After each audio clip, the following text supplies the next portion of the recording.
A released WWE star has been accused of backstage bullying. We've got the first post-WWE booking announcement for one Cameron Grimes, and an Attitude Era star is open to a WWE return. Stay tuned, it's time for the news. So one of the more notable and controversial releases came very recently as Drew Gulak was let go by WWE. You may have seen in the post-Backlash press conference, Paul Levesque addressed these. He was asked about the validity of the report surrounding Gulak's release and whether it was in any way related to Ronda Rousey's accusations against him.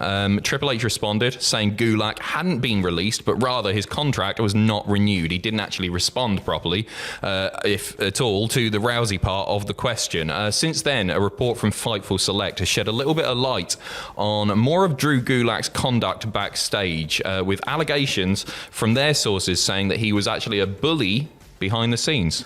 So several talents they talked to accused Gulak of targeting injuries in matches, so purposefully redislocating somebody's finger, intentionally spiking an opponent, testing talent to see how they would react in given situations, and displaying intimidation toward the talent to not report any incidents. In terms of the spiking incident, apparently the report claimed that Gulak was personally reprimanded by Shawn Michaels and other NXT coaches.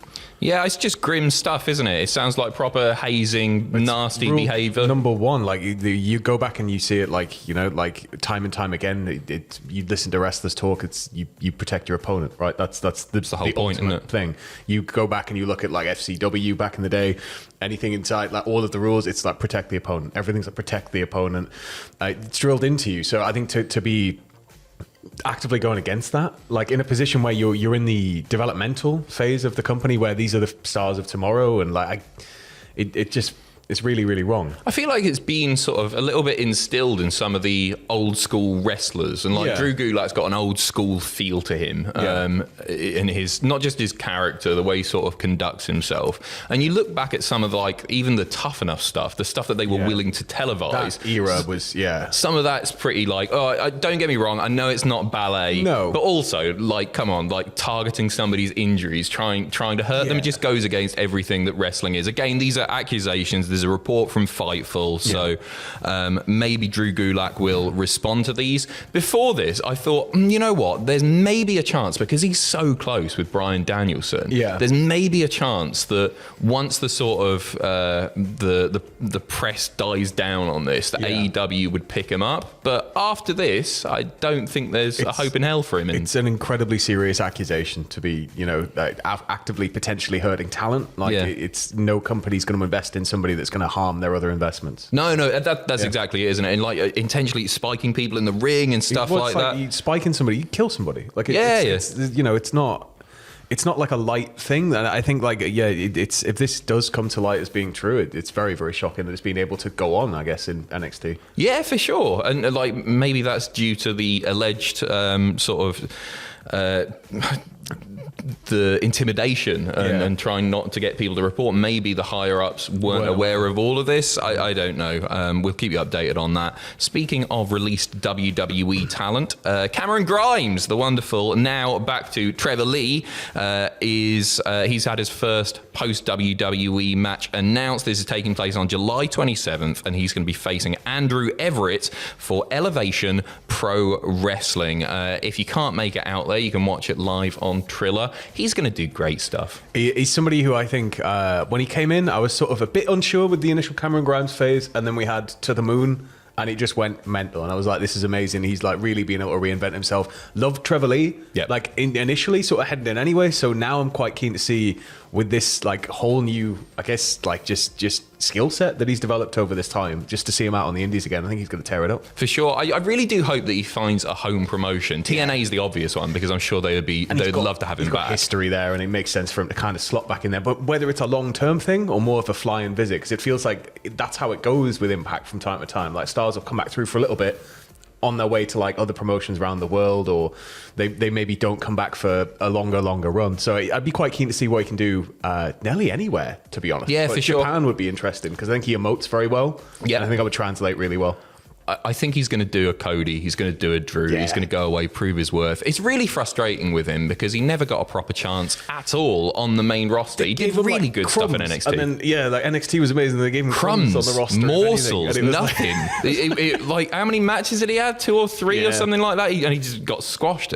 Anyway, he's a really, really talented bloke. Speaking of talented men, you may have seen, you won't have missed it unless you're living under a rock. Joe Hendry is all over the shop right now. Congratulations to Joe on all of his success. He's got a cool match with a released WWE star, and there's a lot of parallels between them as well. The former Elias, now going by Elijah, is going to be taking on Joe Hendry at the wonderful North Wrestling Thunderstruck 2, taking place on Saturday, July 3rd at the Walker Dome in Newcastle upon Tyne. If that wasn't enough for you, and it should be, but also Tom Campbell's doing the bloody ring announcing. You can check that out. Tickets are available now at northwrestling.co.uk. The indie scene very much heating up. King of the Ring, Queen of the Ring, the build properly starts tonight. A few people were already announced as being a part of the tournament brackets, but just in case you missed it, at Backlash, they mentioned which matches we're going to get on the Raw side of things. Kicking off tonight, as I say, King of the Ring side, we got Drew McIntyre versus Finn Balor. We've got Kofi Kingston versus Rey Mysterio. We got Ricochet versus Ilya Dragunov.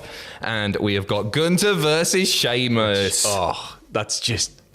you hook it up to my veins. Really good stuff there, isn't it? Like Drew versus Finn, great. Kofi versus Ray, 2 of the biggest baby faces in WWE, not by size. Ricochet versus Ilya, just a great first, like proper big opponent for Ilya. I know he's had one before, you know what I mean. And Gunther, Sheamus, like it's good. You can see there's storyline stuff that's going to play out. We don't fully know the brackets yet, and then SmackDown, the superstars that are taking part in that are going to be announced on tonight's Raw. On the Queen of the Ring side, we've got Zoe Stark versus Ivy Nile, Shayna Baszler versus Selena Vega, Lyra Valkyria versus Asuka, Io Sky versus Natalia. So there's a lot of matches taking part in this. You've got 4 on the Raw side, 4 on the SmackDown side of things. So in each one, you've got 16 men, 16 women, all vying to be King and Queen of the Ring, or King or Queen of the Ring. They don't get both. Just looking at this now and maybe speculating on the SmackDown side of things as well. Who you got? I don't know, Really? Der King General. It's got to be Gunther. It's got to be Gunther on the men's. I feel like Gunther's he makes the most sense, right? I was saying the other day, because obviously he's just come off the biggest IC reign. You need to keep him strong. I think giving him something like King of the Ring would allow you to make King of the Ring more serious again. Yeah. But it depends what they want to do with it. Because they also love doing the whole put the crown on. No, not in the Triple H era. I don't think that's happening. I don't think you have to worry about that. Really? I think Ilya is a possible shout as well. They might end up facing... Gunther's like the absolute dream, because I think he could just really, really make King of the Ring something special. Yeah, so for sure. If he can do it, then yeah. On the women's side, there are 2 for me, and it's either Tiffany Stratton, because she failed on Saturday night and she would suit the Queen gimmick perfectly, or Chelsea Green. Queen Green. Chelsea Green, I think, would be able to do a hell of a lot character-wise with that. But at the same time, Tiffany Stratton's so popular right now. Meteoric rise, and I think it makes sense, right? It just sort of lines up. I reckon maybe Chelsea for Queen and then Tiffany for Money in the Bank. Yeah. I think, or vice versa. I can't quite work it out, but we'll see. They might not even be announced. Who knows? You'll have to stay tuned.